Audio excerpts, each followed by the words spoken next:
Okay. So then in 88, you come out with the first album. Well, I guess the first real album?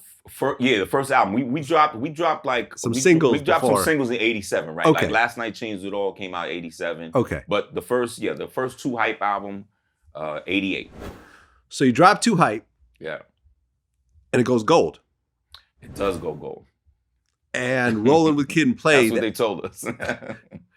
Probably did more. Yeah, back then, triple platinum. You think, it only goes gold. You think the paperwork only says gold. It stopped at 500,000. I don't know what happened. They just stopped buying it.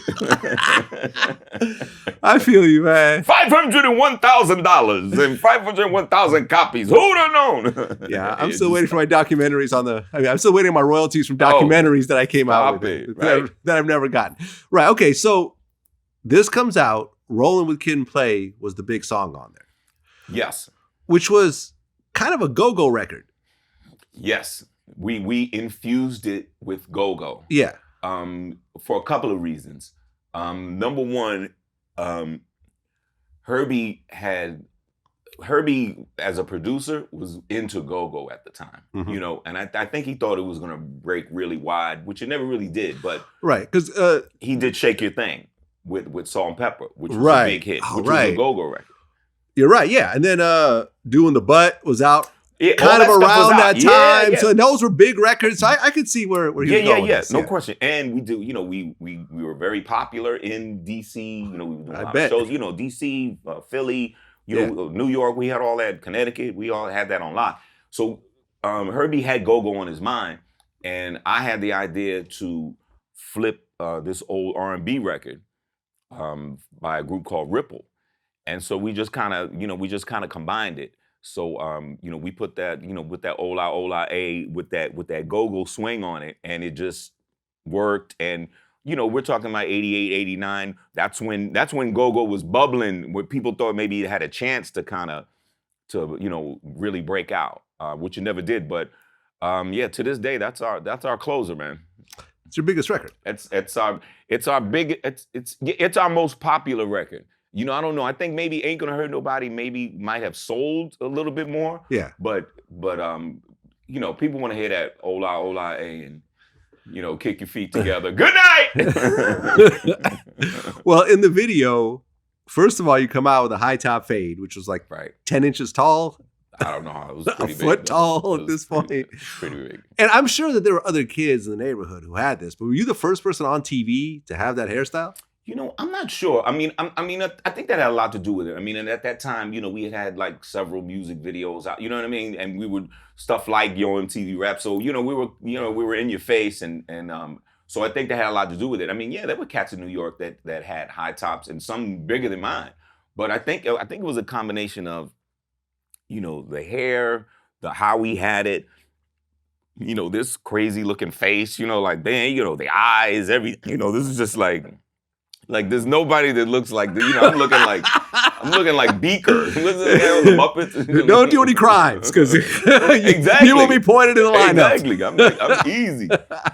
So I think we had a, and then I think because we were doing the dancing, and Play was kind of like our wardrobe, our kind of fashion dude. So he always had us in some fly shit, and it was weird. The mentality and that we had back then. I see a lot of artists today when they come up, it's right off the rip. They just look like us, dance like us, act like us, do everything like us, be like us. But when we were coming up, we were like the total opposite.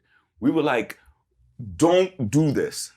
We were so arrogant, you know what I mean? Or just arrogant or innocent or both. We were just like, yo, we do this. You don't do this. You don't do this like we do this. You don't do this. We do. You don't do. No, we do this.